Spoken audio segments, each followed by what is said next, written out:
हजरत मुअज़्ज़ज़ व मुकर्रम आज़ीज़ान दिन मोहतरम बुजुर्गान दिन मिल्लत इस्लामिया और सामीन उम्मत नबविया,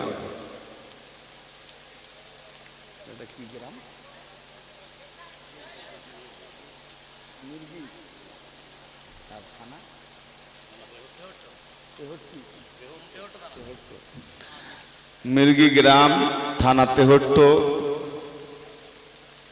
आजकेर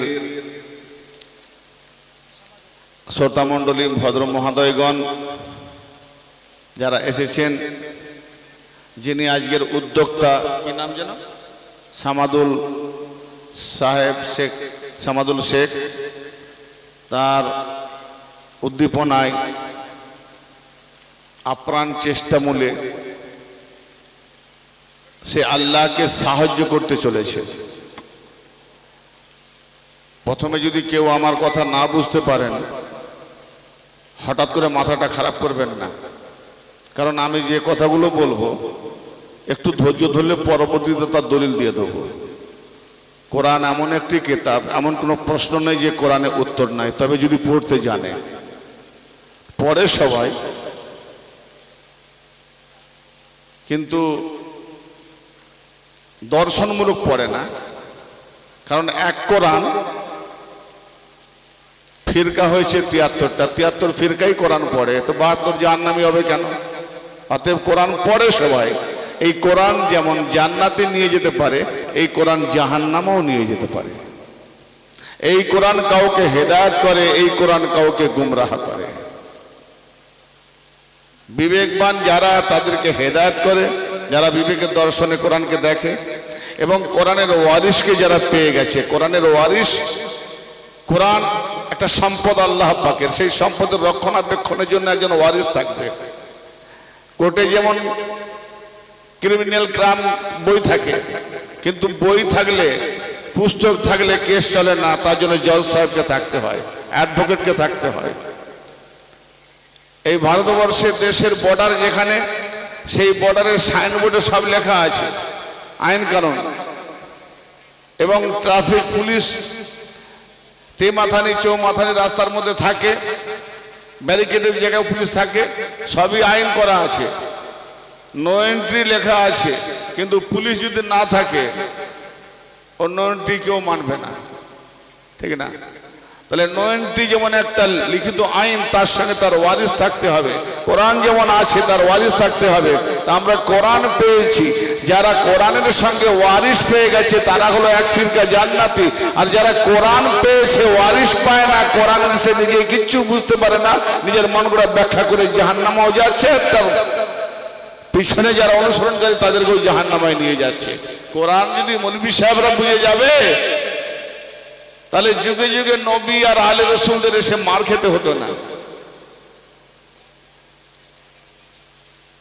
কোরআন তো সহজ, তো মার খাওয়ার দরকার কি ছিল? তাতে সেই কোরআন পাক কে আজকে কেন্দ্র করে আমি যে কথা বলছিলাম, যে সামাদুল শেখ আল্লাহকে সাহায্য করার জন্য আজকে রজনীটাকে বেছে নিয়েছে। আপনারা যারা এখানে প্রেজেন্ট আছেন, আপনারা আজ পর্যন্ত কোনোদিন আল্লাহকে সাহায্য করেছেন? আমি জিজ্ঞেস করছি, হ্যাঁ বা না বলবেন। আপনারা কেউ করেননি? পিছন থেকে একজন করেছে, আওয়াজ পেয়েছে। এখন প্রশ্ন হচ্ছে, এ আবার কি ধরনের বক্তা গো? আল্লাহর আবার কি অভাব আল্লাহকে সাহায্য করব? তাই না? আল্লাহর আবার কি দরকার? আল্লাহ আবার সাহায্য নেয়? আল্লাহকে যারা সাহায্য করতে পেরেছে তারাই হেদায়েত হয়েছে, তারা ঈমানদার হয়েছে। আর আল্লাহকে যারা সাহায্য করতে পারে না বা জানে না সাহায্য করতে, তারা কাফের হয়ে গেছে, জাহান্নামী হয়ে গেছে। রাখবেন না। কারণ আমি কাহিনী কেসা বাজারে ঢেলে বিক্রি করা ওই কাহিনী কেসামূলক গল্প করতে আসেনি, কোরআন নিয়ে কথা বলতে আসছি। সূরা মুহাম্মদ রেকর্ড করবেন, যাদের মোবাইল নেই ব্রেনে রেকর্ড করবেন, দরকার হলে নোট বুক ডায়েরি থাকলে লিখে নেবেন। আর নাও যদি থাকে, আমার বক্তব্য রেকর্ড হচ্ছে, পরে দরকার হলে সোশ্যাল মিডিয়ায় ছাড়া হবে, নিয়ে নেবেন। বা এখন লাইভ হচ্ছে, শুধু আজকে আপনার এই মির্গি গ্রাম থেকে যারা শুনছেন এখান থেকে নয়, লাইভ হচ্ছে মানে না হলো 20-22-25 হাজার শ্রোতা শুনছে। তো আল্লাহ পাককে আমরা সাহায্য কেমন করে করব? সূরা মুহাম্মদ, একটি সূরার নাম মুহাম্মদ, সেই সূরার 7 নম্বর আয়াতে আল্লাহ পাক বলছেন, ইয়া আইয়ুহাল্লাযিনা আমানু, ও হে যারা ঈমান এনেছো আল্লাহর উপরে, নবীর উপরে এবং যা নাজিল হয়েছে সবকিছু মেনে নেওয়ার নাম ঈমান। যারা ঈমান এনেছো, আল্লাহ বলছেন শুনে নাও, ভালো করে জেনে নাও, ইন তানসুরুল্লাহ ইয়ানসুরকুম, যদি তোমরা আল্লাহকে সাহায্য করো তো আমি আল্লাহ তোমাদের সাহায্য করব। ওয়ায়ুসাব্বিত আকদাবাকুম, এবং তোমাদের কদমকে সাবিত রাখবো, গোমরাহ করতে পারবে না। আল্লাহ কি বলছেন? যে আল্লাহকে যদি কেউ সাহায্য করে আল্লাহ তাকে সাহায্য করবে, শুধু সাহায্য করবে নয়, এবং তার কদম দুটোকে মজবুত রেখে দেবে। কোন ফিতনাবাজ মোল্লা মৌলবী বাবর ফিরকা জাহান্নামীরা গুমরাহ করতেই পারবে না। তাহলে একমাত্র হেদায়েতের পথ হলো আল্লাহকে সাহায্য করা, আর আল্লাহকে সাহায্য করলে আল্লাহ তাকে আবার সাহায্য করবে, আর এমন সাহায্য করবে সেই সাহায্যটা কি হবে না, তার পদ দুটো, পদযুগল, কদম সাবিত রেখে দেবে, মজবুত রেখে দেবে, গুমরাহ পথে ফেলতেই দেবে না। জোরে বলেন। আল্লাহকে সাহায্য করলে তবে আল্লাহ সাহায্য করবে। কি বললাম? আমি নিজের তরফ থেকে বললাম না কোরআন থেকে বললাম? তা এতদিন আমরা যে কথা শুনিনি, আজকে আমার কথা শুনে অনেকে রাগ লাগতে পারে, কোনো মৌলানা মৌলবী যদি না বলে দোষটা আমার। কেন গোপন রেখেছে?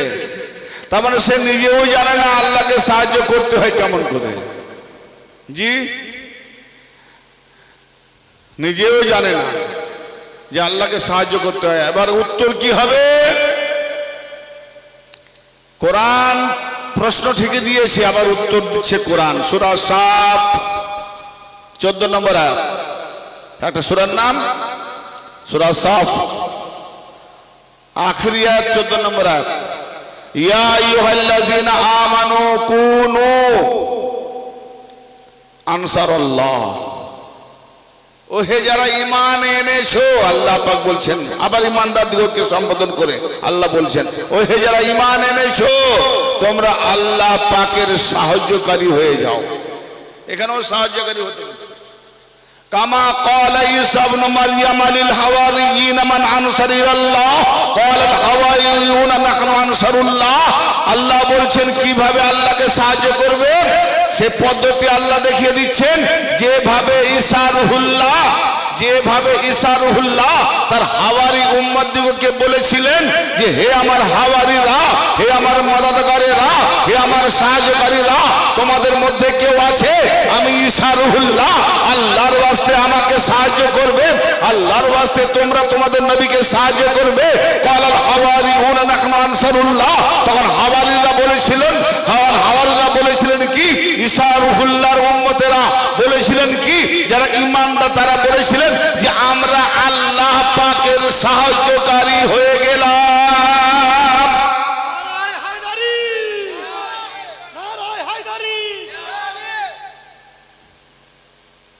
আসল ওয়ারিসটাকেই ভুলে গেছি।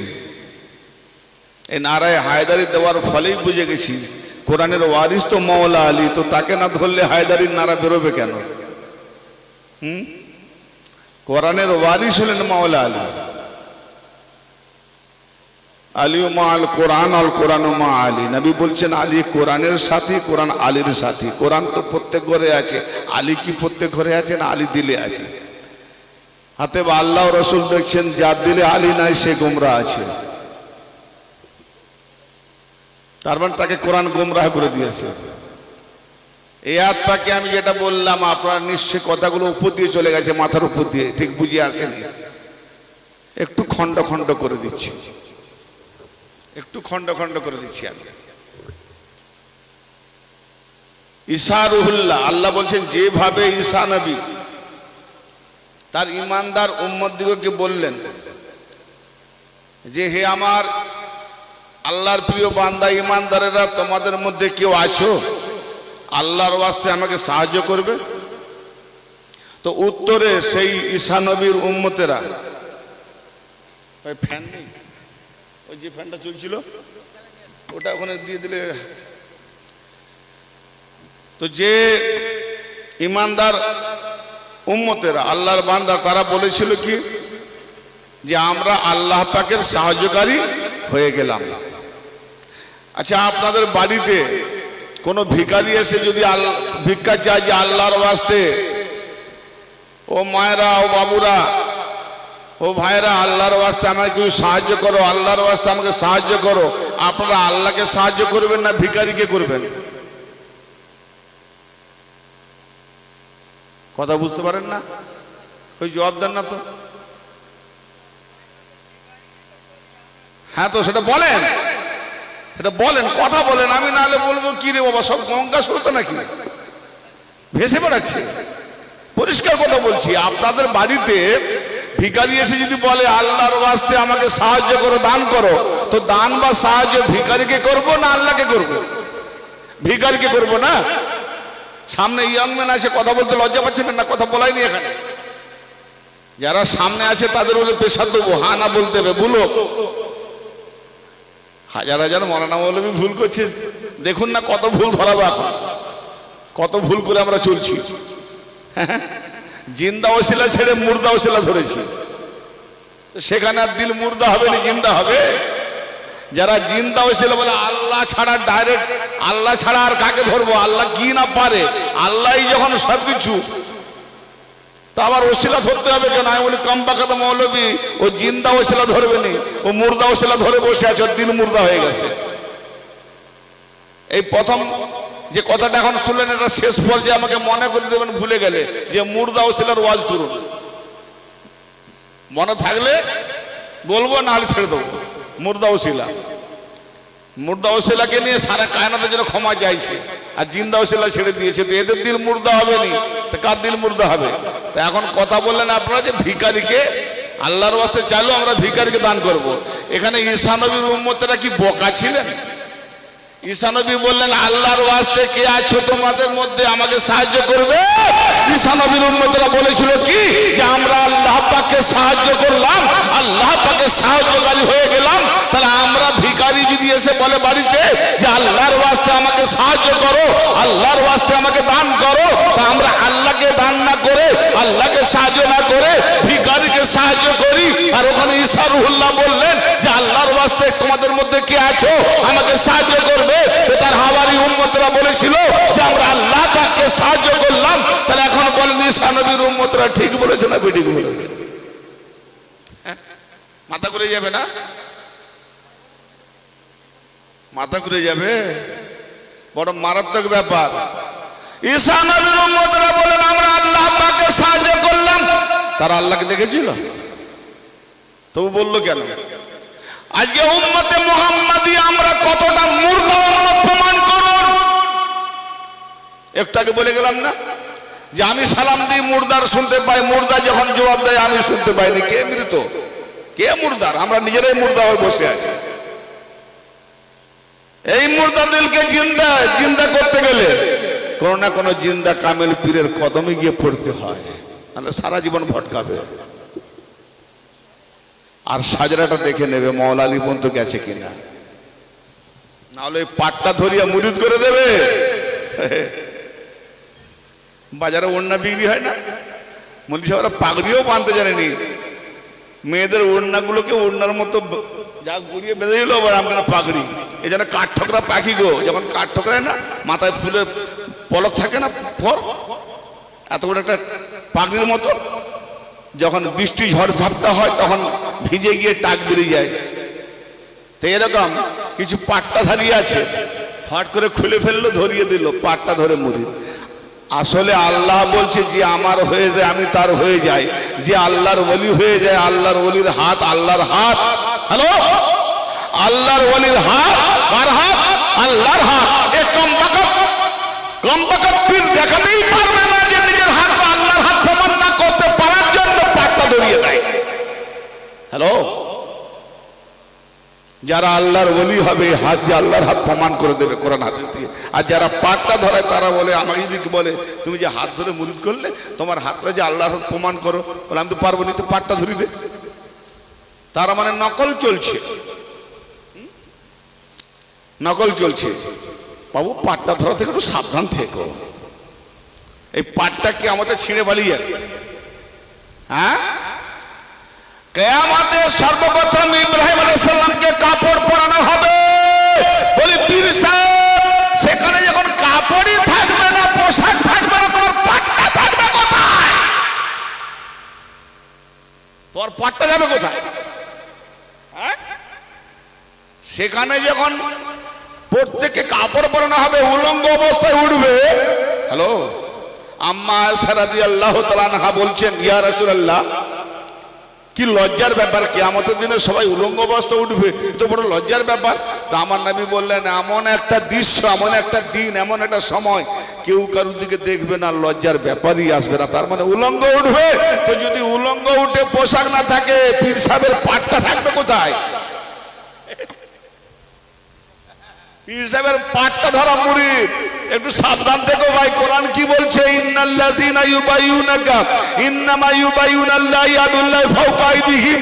আল্লাহর নবী এখানে ইন্নামা কলমায় হাসের খুলের জ্ঞান নেই মৌলবীর। এই যে কলমায় হিসাব, ইন্নামা, এই ইন্নামা অর্থ হলো একটা বাউন্ডারি হিসাব। খেলার মাঠে যেমন একটা বাউন্ডারি থাকে না, যতই আপন থাক সে নামতে পারবে না খেলা চলাকালীন, ঠিক এখানে আল্লাহ পাক তার বাউন্ডারি করে দিয়েছেন। কাকে নিয়ে? যে মুরিদ হচ্ছে সেও বাউন্ডারির ভেতরে, তার মানে সে আল্লাহর দল হয়ে যাচ্ছে। তাহলে পাটটা ধরে হচ্ছে না হাত ধরে হচ্ছে? দেখো, হ্যাঁ, যে মুরিদ হচ্ছে তাকেও আল্লাহ তার বাউন্ডারির ভেতরে নিয়ে নিচ্ছে। মুরিদ হয়নি বাইরে, তো জাহান্নামে, ভেতরে ঢুকে গেছে তো জান্নাতে।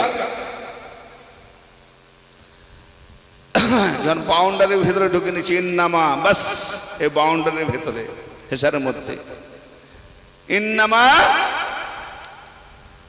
ইন্নাল্লাযীনা ইউবাইয়ুনাকা, নিঃসন্দেহে যারা তোমার কাছে অঙ্গীকারবদ্ধ হচ্ছে, বায়াত গ্রহণ করছে। আল্লাহ কি বলছে এবারে? আল্লাহ এসে দখলদারি দিচ্ছে। তোমার কাছে যারা বায়াত গ্রহণ করছে, অঙ্গীকারবদ্ধ হচ্ছে, শপথ গ্রহণ করছে, ইন্নামা ইউবাইয়ুনাল্লাহ, বাস এই হেসারের মধ্যে আমি আল্লাহ করে নিলাম। হে মুর্শিদ, হে মুখাতেব, হে নবী, হে ওলি, তুমি যাকে বায়াত করছো সেও এই বাউন্ডারির ভেতরে, তুমিও বাউন্ডারির ভেতরে, আমি আল্লাহ বাউন্ডারির ভেতরে। অতএব আমরা হলাম হিজবুল্লাহ। বাউন্ডারির বাইরে যারা গেল এরা হলো হিজবুল শয়তান, শয়তানের দল।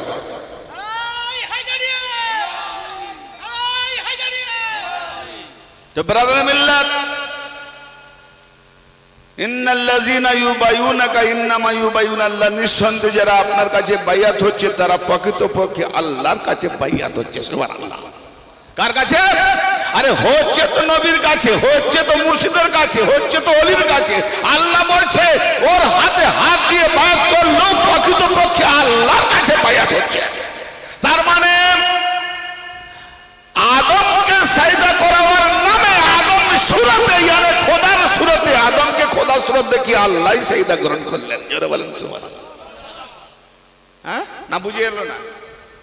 ইয়াদুল্লাহি ফাওকা আইদিহিম, যাদের হাতের উপরে হাত রয়েছে আপনার, ওই হাতটা কার হাত?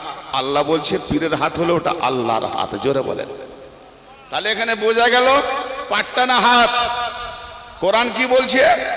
হাত। আর কোথা থেকে পাট্টা পেয়ে গেল? তাও আবার আলী পর্যন্ত যায় না, নিজের বাপদা পর্যন্ত ঘিরে মুজ করে দিল। লুটি পুটে খাওয়ার একটা দোকান সাজিয়েছে বাপ, যতগুলো খদ্দের ধর রাখা যায়, লুটি পুটে খাওয়ার দোকান। এটা সোশ্যাল মিডিয়া, চলবে না।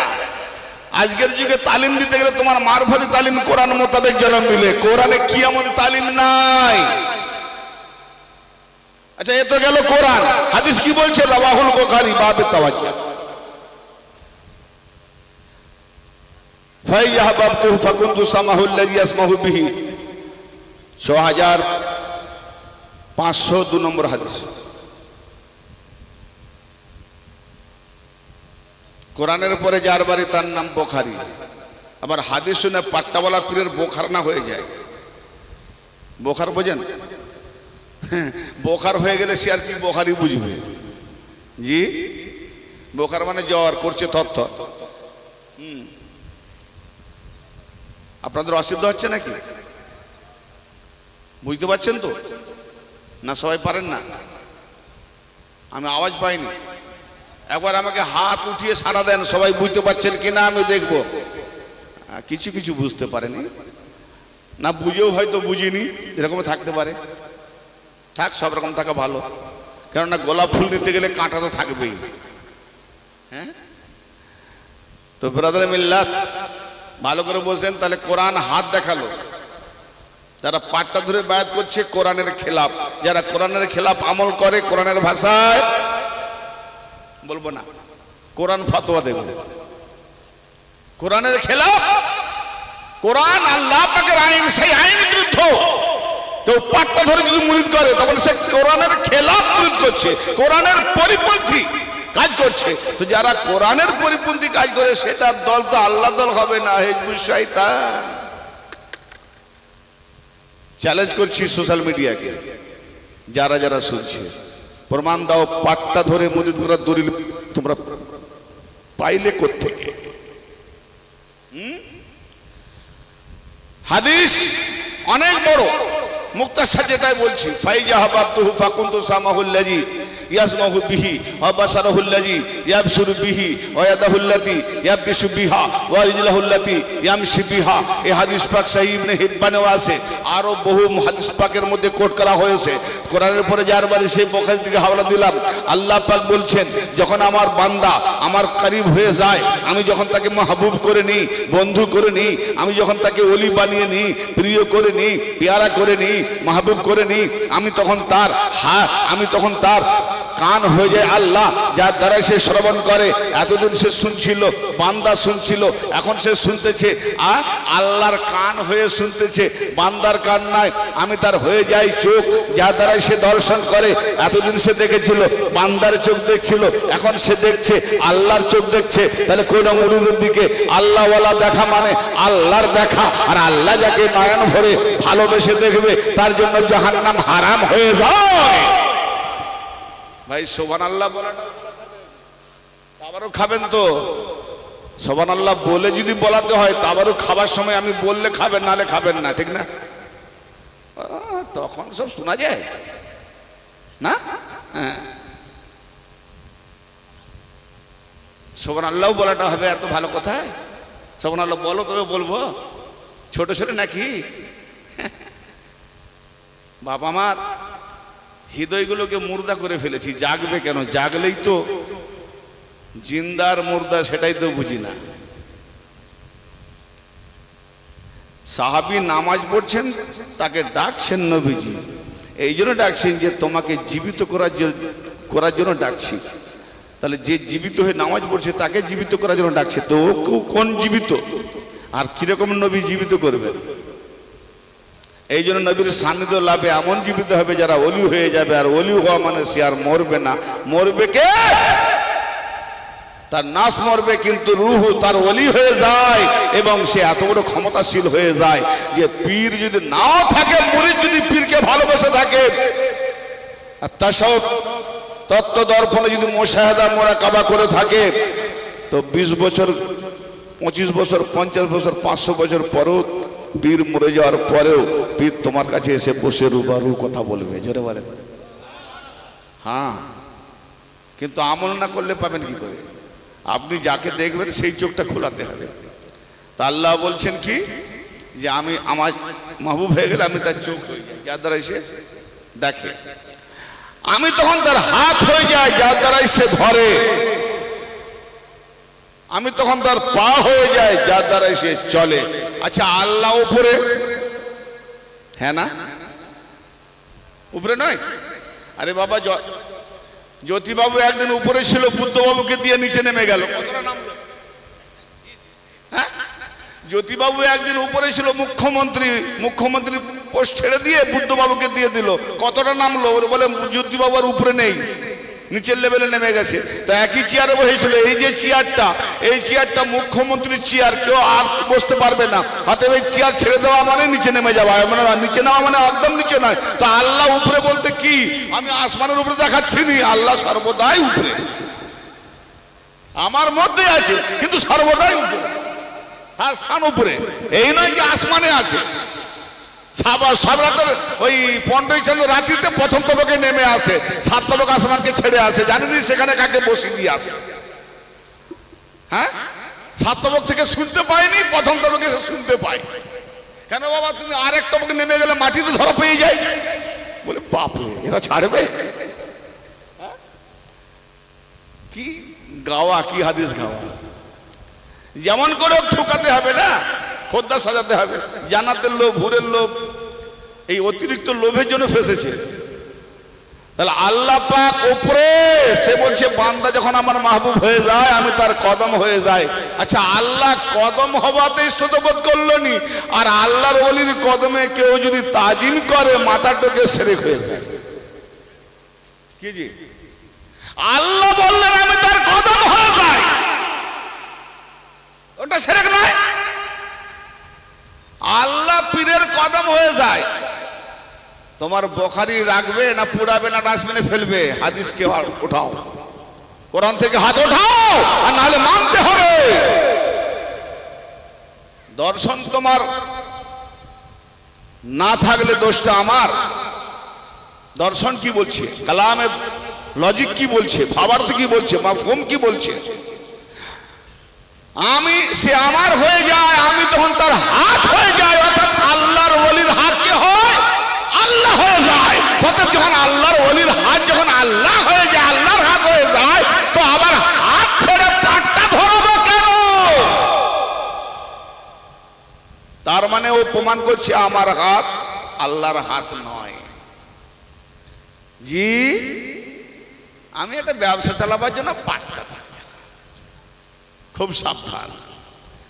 আপনারা বুঝতে পারেন না 73 ফিরকার 72 ফিরকা কেমন করে ইদিক উদিক করে জাহান্নামায় নিয়ে যাচ্ছে, জাহান্নামার পথ দেখাচ্ছে। এত ভেঙে টুকরো টুকরো করে দর্শন দেওয়ার তারপরেও যদি কেউ অন্ধ হয়ে যায়, অন্ধ হওয়ার ভান করে, তো কোরআন বলছে মান কানা ফি হাযিহি আমা ফাহুয়া ফিল আখিরাতি আমা। যে পৃথিবীতে অন্ধ থাকবে সে আখিরাতে অন্ধ উঠবে। যুগে যুগে দেখছি তো, এগুলো আমরা জানতাম না। সোশ্যাল মিডিয়াতে দেখছি, ইউটিউবে দেখছি, ফেসবুকে দেখছি। আমি দেখে বলি অবাক, বড় বড় দর পাটটা ধরে বড় বড় পাটটা ধরে বায়াত করাচ্ছে, মুরিদ করাচ্ছে। আবার তাদের কালামগুলো শুনছি মাওলা আলী পর্যন্ত সাজরাই নেই। আরে মাওলা আলী পাকের খুন, মাওলা আলী পাকের সংযোগ, মাওলা আলী পাকের সঙ্গে যে নেশা, যে সিরিয়াল ধারাবাহিক, যে সিরিয়াল চ্যানেল যদি তাদের না থাকে তো মাওলা আলী পর্যন্ত যাবে কেন? অতএব তারা আহলে বায়াত থেকে দূরে, আহলে বায়াত রাসূল থেকে দূরে, আওলাদ রাসূল থেকে দূরে। তো যারা আওলাদ রাসূল থেকে দূরে, তাদের নামাজ রোজা সব বেকার কেন? আর নামাজে গিয়ে তুমি কি পড়ছো? আল্লাহুম্মা সাল্লি আলা মুহাম্মদ, আল্লাহুম্মা সাল্লি আলা মুহাম্মাদিন ওয়া আলা আলি মুহাম্মাদিন কামা সাল্লাইতা আলা ইব্রাহিম ওয়া আলা আলি ইব্রাহিম ইন্নাকা হামিদুম মাজিদ। কি বাবু ঠিক পড়েছি তো? নামাজ যারা পড়ছে হ্যাঁ না বলছেন না? আল্লাহুম্মা সাল্লি আলা মুহাম্মাদিন ওয়া আলা আলি মুহাম্মাদিন, ঠিক পড়ছি? হ্যাঁ না? কেউ নামাজ পড়ে না? তাহলে এখানে মানেটা কি? আল্লাহ, আর হ্যাঁ বলবেন তো যে হ্যাঁ ঠিক পড়েছি। জি, আচ্ছা আচ্ছা, এই তো আওয়াজ আসছে, এরকম জোরে জোরে বলবেন। মাশাআল্লাহ। হ্যাঁ, এ বলছে যে নদিয়ার লোকেরা এত কমজোর দেখছেন, কত জোর আওয়াজ আসছে। খালি একটু বাবাজিকে রাগিয়ে দিতে হবে, ঝগড়া কাকে বলে। জি, আচ্ছা, আল্লাহুম্মা সাল্লি আলা মুহাম্মাদিন ওয়া আলা আলি মুহাম্মাদিন, দরুদের মানেটা কি বোঝালো? যে আল্লাহ, আমার তরফ থেকে আল্লাহকে বলছি, আল্লাহ তোমার নবীর উপরে দরুদ এবং তোমার নবীর আওলাদ তার উপরে দরুদ। গৌর করছেন? তাহলে নামাজে নবী আর নবীর আওলাদের উপরে দরুদ ও সালাম, আর নামাজের বাইরে মুরিদ যখন করছি পাটটা ধরে নামি নবীজির আওলাদ পর্যন্ত সিজরা গেল না। কি হলো? তার মানে নবীর আওলাদ থেকে কাট, আর যেখানে নবীর আওলাদ থেকে কাটতেন নামাজ ও মুখে ছুঁড়ে মারা হবে, কাট। ভণ্ডামি দেখাবে জায়গা পাও না, তখন সাজাচ্ছে না। প্রথম শুনছেন নদিয়ার লোকেরা এখানকার, প্রথমে তো আমি বুঝতে পারছি আমার যে ওয়াজের লজিক ভাব দর্শন সকলের মাথায় সহজে ঢুকবে না। সারা জীবন তো ইউসুফ জুলেখার কাহিনী শুনে আসছি, কিন্তু কোরআনের উপরে যে দর্শনমূলক কথা সেগুলো আমরা যদি শুনতাম আগে থেকে, তবে হ্যাঁ দু চারবার শুনতে শুনতে ব্রেন তৈরি হয়ে যাবে, বিবেক তৈরি হবে। যদি না শোনার ভান করে ছাড়ো, যাদের জান্নাতের লোভ আছে তারা পারবে না। হ্যাঁ, তো ব্রাদার মিল্লাত, আল্লাহ পাক বলছেন যে ওই হাত আমার হাত, পীরের হাত আমার হাত, আল্লাহর হাত। তাহলে এখানে আওলাদের রসুলের সঙ্গে কাট, সাজরা নাই, আবার এদিকে আল্লাহর হাতও নাই, নিজের প্রমাণও নাই। কি চলছে আজকেও? অনেক অনেক জিনিস নামাজের মধ্যে এদিক ওদিক এমন কিছু চলছে, আমরা প্রশ্ন যখন করি কিছু ইমামদেরকে, বলছি এটা আগে থেকে হয়ে আসছে, কি আর করি, বাদ দিতে পারি না। তার মানে আগে থেকে যারা করে এসছে, নবী পাকের সুন্নত খারিজ হয়ে যাক, নবী পাকের দপ্তর থেকে তার লাইন চ্যুত হয়ে যাক, কিন্তু আগে থেকে যে ওই যে মুজাহাবের ইমামরা করে দিয়ে গেছে, সে নবী পাকের হাদিসের বিরুদ্ধে গেলেও প্রচলন চলছে। এরকম অনেক জিনিস আছে। তারই মাঝে যে কথা বলছিলাম, যে গৌর করে শোনেন, আমাদের বাড়িতে ভিখারি এলে আমরা ভিখারিকে সাহায্য করবো, আল্লাহকে নয়, যদিও আল্লাহর বাস্তে চাই। ঈসা নবী আল্লাহর বাস্তে সাহায্য চাইলেন, আর মুরিদরা উম্মতরা বললে আমরা আল্লাহকে সাহায্য করলাম। তার মানে ঈসা নবীর উম্মতরা কত বড় ইমানদার, ইমান তাজা। দেখুন যে ঈসা নবী আল্লাহ পাকের পক্ষ হতে এসেছেন, অতএব ঈসা নবী তার নিজের তরফ থেকে কোনো কথা বলেন না, যা কিছু তিনি বলেন আল্লাহর ওহী মোতাবেক বলেন। অতএব আল্লাহর ওহী মোতাবেক যখন বলেছেন, তো ঈসা নবী আল্লাহ পাকের পক্ষ হতেন, অতএব ঈসা নবীকে সাহায্য করা মানে আল্লাহকে সাহায্য করা। তা আমরা মাওলা আলীকে সাহায্য করা মানে, নবীকে সাহায্য করা মানে আল্লাহকে সাহায্য করা। তো জি, তাবুস কি সামাদুল, শেখ সামাদুল সাহেব, তিনি আজকে আল্লাহ ও তার রাসূল এবং আহলে বায়াতের সম্পর্কে কোরআন ও হাদিসের বাণী দিয়ে আলোকবার্তা ছড়িয়ে দেওয়া এই জন্য করছেন যে আল্লাহ এর দ্বারাই দুটো মানুষ যদি হেদায়েত প্রাপ্ত হয়, কিছু জ্ঞান গরিমা তাদের মস্তিষ্কে প্রবেশ করে, তো এটাই আমার তরফ থেকে তোমাকে সাহায্য করা। কারণ তুমি বলছো দিন প্রচার করে যাও, তো আল্লাহর দিন প্রচার করাটা আল্লাহকে সাহায্য করা। অতএব নবীকে সাহায্য করা মানে আল্লাহকে সাহায্য করা, ওলিকে সাহায্য করা মানে আল্লাহকে সাহায্য করা। জোরে বলেন। আজকে আমরা এই মঞ্চে যারা স্টেজে আছি, আজকে যারা আমরা আছি এখানে, আমার নবী হাজির নাজির আছেন কিনা? এটা তো বিশ্বাসের উপরে বললাম, কিন্তু বাস্তবে কতটা সত্য সেটা কি করে মানাবো? কিছু কিছু ব্যাপার থাকে যে সব জিনিস সব জায়গায় ফুটিয়ে তোলা যায় না, কারণ নাবালক থাকলে সাবালকের কথা বলা যায় না। কি তা আমজনতা থাকলে কিছু মারফতের রাজও চেপে রেখে দিতে, ঠিক আছে না? তো এখানে কথা হচ্ছে, বিশ্বাস করে বললাম যে আমার নবী মুস্তাফা হাজির নাজির আছেন। শুধু নবী নয়, তামাম পয়গম্বর, ওলি, গস, কুতুব হাজির নাজির আছেন। জোরে বলেন। এর প্রমাণ আমি একটা দিয়ে যাবো। হাগো, যারা আল্লাহর ওলি হয়েছে নবীকে ছেড়ে হয়েছে, নবীকে ছেড়ে হয় না। তাহলে নবীর উপরে প্রেম না করলে আল্লাহর প্রেম করা যায় না। যাকে দেখা যায় না তার সঙ্গে প্রেম হয় না, যাকে দেখা যায় তার সঙ্গে প্রেম হয়। আল্লাহর নবী বললেন, আজ জিক্র আলিউন ইবাদত, আলী জিকির করা ইবাদত। আন নাযার ইলা ওয়াজহুন আলিউন ইবাদত। সহিহ হাদিস যদি কেউ চাই ডকুমেন্টস আমি দিয়ে দেবো যে হাদিস সহিহ না গলত। না জালি না বানাটি। মুনি সাহেবরা আহলে বায়তের যে সমস্ত ফাজাল মানাকে ওগুলোকে এড়িয়ে চলে যায়। এড়িয়ে চলে যাওয়ার পর যেগুলো না বললে আমার দলের খদ্দের বাড়ে না সেগুলো বলে বেড়ায়। তা আমি দেখি আমার খদ্দের 10টা থাকবে, সলিড থাকবে, 2 নম্বরই মাল বিক্রি করবো না, 2 নম্বর খদ্দের দরকার নাই। জি, কেন আল্লাহকে বলতে পারবো আল্লাহ তোমার জন্য কিছু করতে পারেনি, কিন্তু তোমার নবী আর আলে নবীর আহলে বায়াতের কিছু প্রশংসামূলক কোরআন হাদিসের কথা শুনিয়েছি, যার বদৌলতে এই 10 জন হেদায়েত হয়েছে। বাস এই 10টা ফুল আপনি গ্রহণ করুন। এটা আমার তরফ থেকে কি হবে না, আল্লাহ পাকের কাছে আমার তরফ থেকে একটা প্রেজেন্টেশন থাকবে। আমি কিছু না করলেও অন্তত তোমার 10টা বান্দা গুমরা ছিল, আলীওয়ালা বানিয়েছি। জোরে বলেন সুবহানাল্লাহ। এ হচ্ছে আমার কাজ। জি, তো ব্রাদার মিল্লাত, একটা কথা জেনে রাখেন ভালো করে। আজকে আপনারা আলী আলী শুনে অনেকে ভাবছেন ইয়া আবার কোথাকার কি বক্তব্য, শুধু আলী আলী করে কেন? আরে আমি আলী আলী করবে কেন? আপনার নবী যার কলমা পড়েছেন তিনিও আলী বিহীন চলতে পারেননি। আপনি যে কোনো নবীর ফজালে যাবেন, যে কোনো নবীর আমলে যাবেন, সেখানে আলী ছাড়া নবীর আমল হয়নি।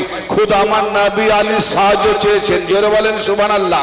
ইমামে আহমদ ইবনে হাম্বল তার ফাজাইলে সাহাবাতে মুসনাদে আহমদে হাদিস কোট করেছেন যে আলীর সাহায্য আল্লাহর কাছে, খুদ আল্লাহর কাছে নবী পাক চেয়েছেন যে আলীকে আমার মদদগার বানিয়ে দাও। তো নবী যদি আলীকে আল্লাহর কাছে মদদগার হিসেবে চায়, তো আমরা তার উম্মত হয়ে আতিউর রাসূল নবীর আতাত করতে গেলে আলীকে আমরা মদদগার হিসেবে চাইলে শিরক হবে।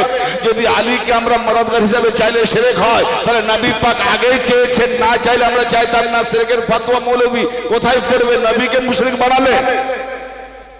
যার কলমা পড়বে তাকে মুশরিক বানাবে। সাবধানে কথা বলবে, পায়ের তলায় মাটি আছে কিনা একবার লক্ষ্য করবে। তুমি জানো না, গন্ডমূর্খ হয়ে থাকো, কিন্তু ফতোয়া দিতে যেও না।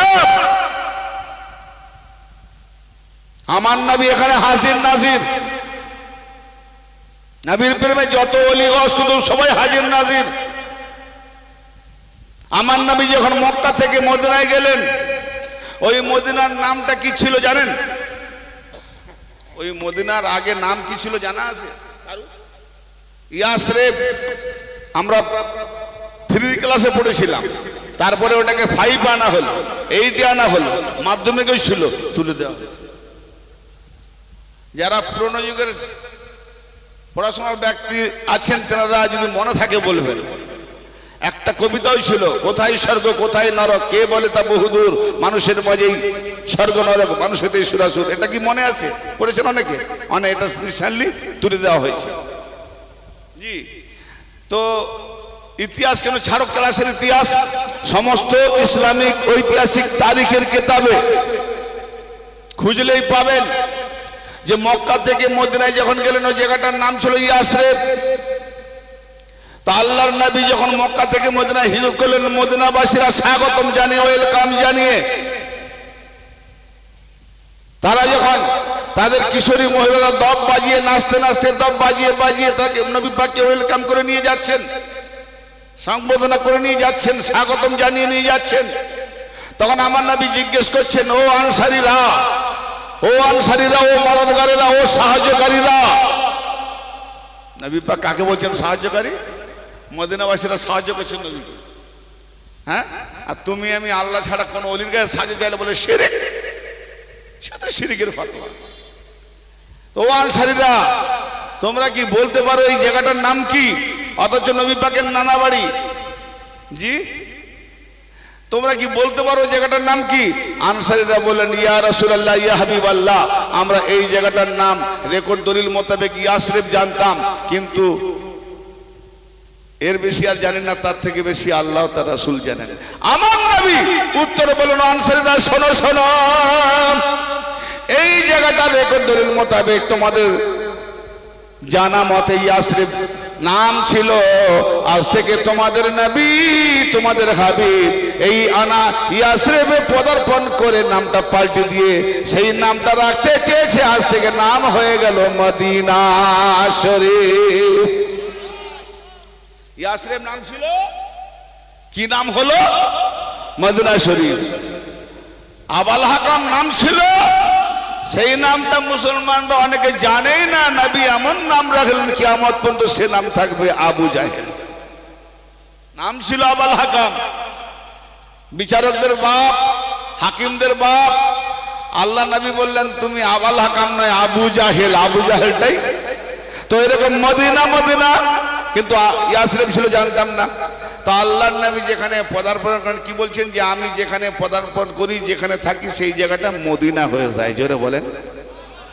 তো নবী যেখানে থাকে সেই জায়গাটা মদিনা হয়ে যায়, এটা তো ইতিহাসের কথা।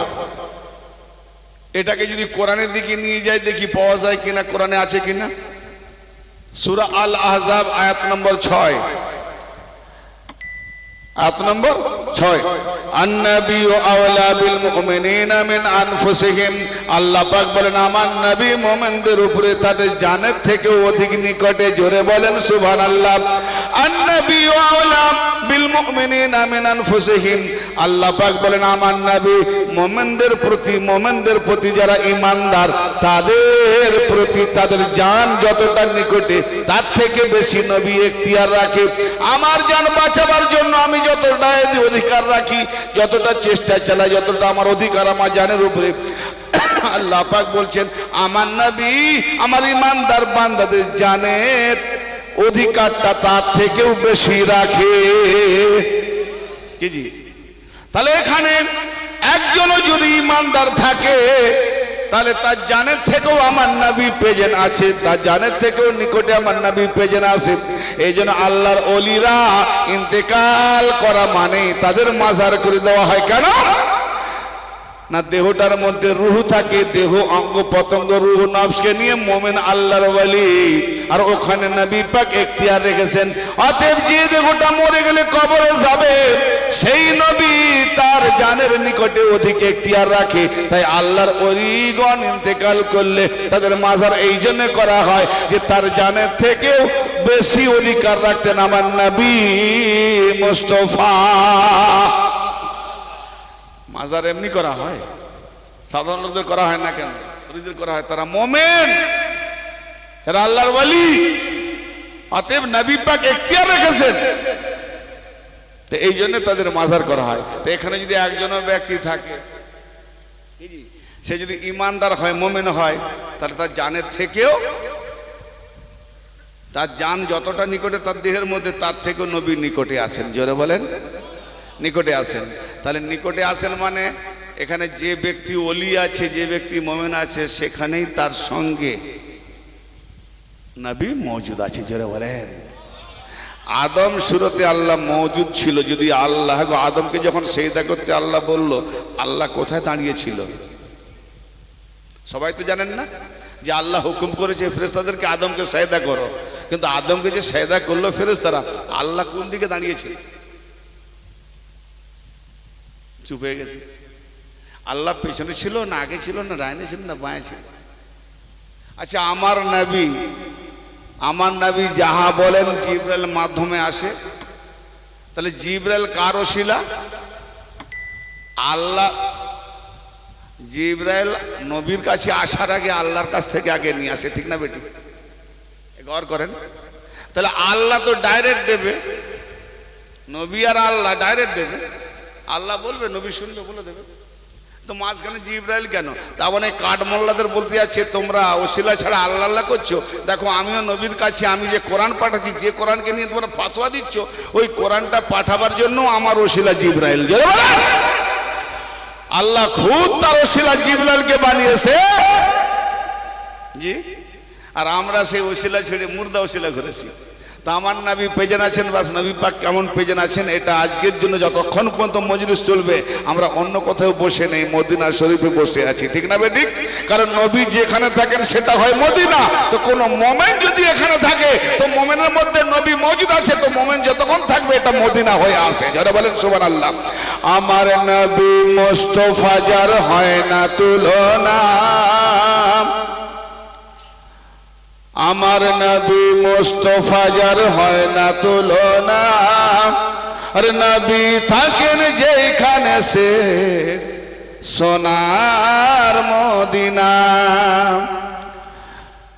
নবী থাকেন যেখানে সে সোনার মদিনা। আমার নবী কামলিওয়ালা মুহাম্মদ রাসূল